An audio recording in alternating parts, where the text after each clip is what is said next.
is your name? I am Jerry Bailey. What do you do? Well, I do a few things. First off, I'm a professor. I work in business department in a few of the community colleges here in the Bay Area. Secondly, I have my own consulting business where I work with small businesses and really focusing on profit maximization and operation excellence, basically. And thirdly, my new baby is my wine business. I'm launching a wine business that's catered towards women of color, and my products are specializing right now in sangria. So tell me a little more about your sangria. Okay, so I've been making sangria for about 7-8 years for women in my family.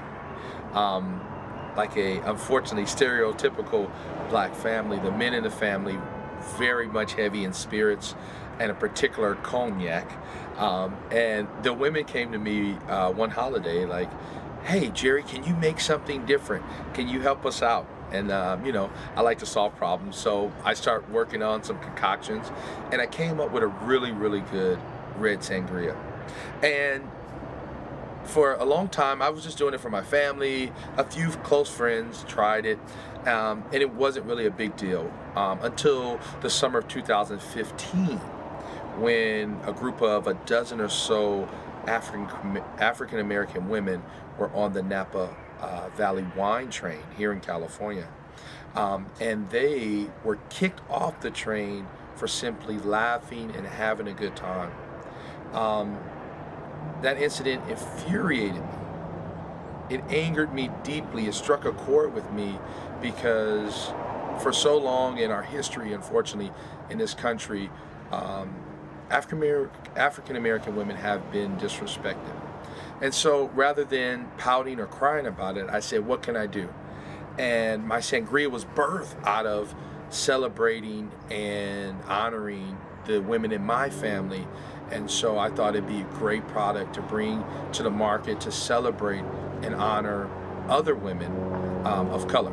So each of my wines that I will use in my brand will celebrate some woman of color in the past, some queen or amazing woman. And so the first, my red sangria, is named after Calafia, who was the woman we get our name California from. She was a woman of color. She was powerful. She was beautiful. She was sexy, and also a fierce warrior.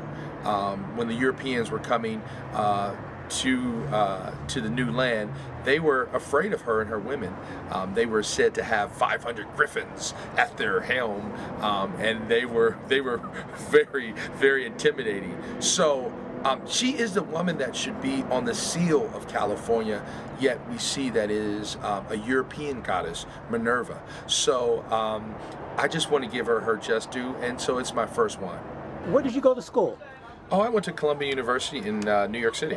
Okay, great. Now, I heard somebody told me you played a little football or something too. I did. I played football also in college, all 4 years. And so it was an amazing experience to be an athlete at an Ivy League institution. Quite a challenge. When you thought about starting coaching, what concerns did you have? Well, some of my concerns were, will it really work? Would it be a waste of time, energy, and or money?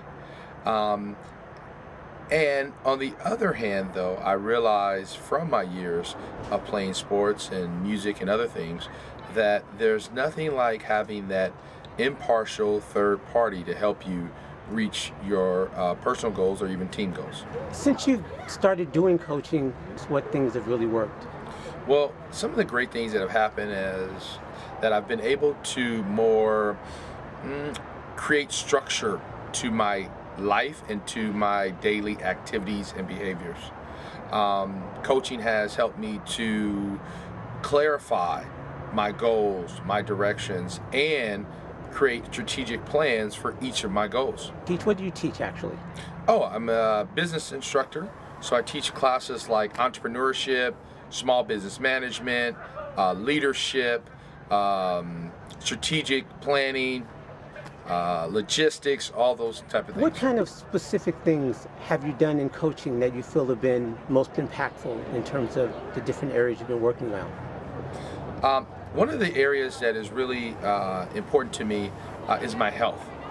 And for a long time, there was really a cognitive dissonance between what I felt like I could achieve and what in reality I actually have the potential to achieve.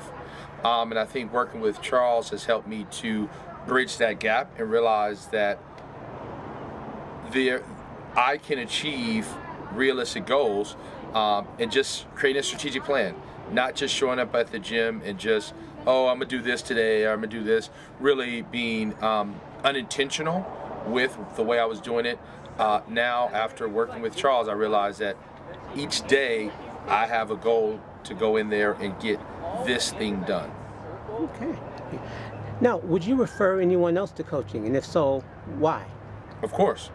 I would refer everyone to coaching. Charles does a great job of keeping you laughing.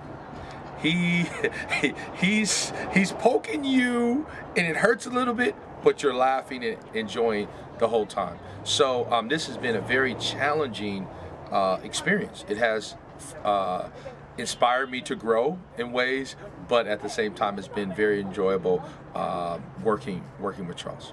Okay, great. Well, thank you. I appreciate that. Thank you.